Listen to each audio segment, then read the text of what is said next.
এবার ফুটবলের খবর। প্রায় ৫ মাস পর কাল আন্তর্জাতিক ম্যাচ খেলতে নামছে বাংলাদেশ নারী দল। দুই প্রীতি ম্যাচের প্রথমটিতে কাল চাইনিজ তাইপের মুখোমুখি লাল সবুজের মেয়েরা।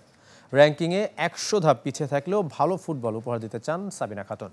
শক্তি সামর্থ্যে এগিয়ে থাকলেও বাংলাদেশকে সমীহ করছে চাইনিজ তাইপে।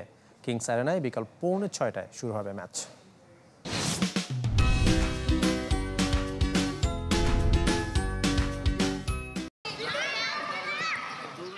গেল ডিসেম্বরে সিঙ্গাপুরের বিপক্ষে দুটি প্রীতি ম্যাচ খেলেছিল বাংলাদেশ।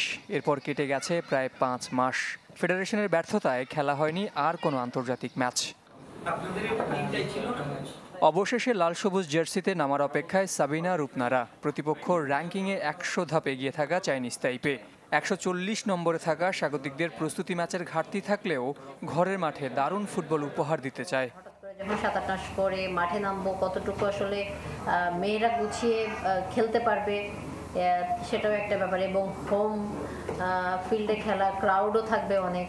তো সব কিছু মিলিয়ে তো নিজেদের একটা অ্যাডভান্টেজ থাকবে, এবং আমার মনে হয় যে মেয়েরা যদি স্বাভাবিক খেলতে পারে অবশ্যই ভালো কিছু হবে। আমরা সদ্যই দেশের লিগ খেলে এসেছি। দলের ৮ থেকে ১০ জন নতুন। এখানকার বৈরী কন্ডিশন জয় করা আমাদের বড় চ্যালেঞ্জ। আর প্রতিপক্ষ হিসেবে বাংলাদেশকে খাটো করে দেখার কোনো সুযোগ নেই। নিজের প্রথম অ্যাসাইনমেন্টে কঠিন পরীক্ষার মুখোমুখি হেড কোচ পিটার বাটলার। ইনজুরিতে নেই মিডফিল্ডার মারিয়া মান্দা ও স্ট্রাইকার কৃষ্ণা রানী সরকার। তার উপর পরিচিত কমলাপুরের টার্ফ ছেড়ে মেয়েদের খেলতে হবে কিংস অ্যারেনায় ঘাসের মাঠে। এটা সত্য, মেয়েরা টার্ফে খেলে অভ্যস্ত, কিন্তু ভালো ফুটবল খেলার পথে এটা কোনো অজুহাত হতে পারে না।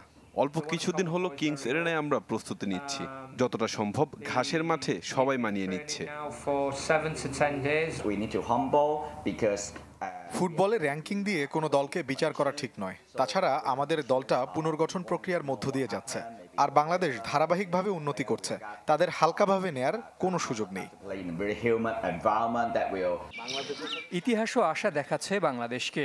এর আগে র্যাঙ্কিংয়ে এগিয়ে থাকা মালয়েশিয়া, হংকং ও সিঙ্গাপুরকে হারিয়েছিল লাল সবুজের মেয়েরা।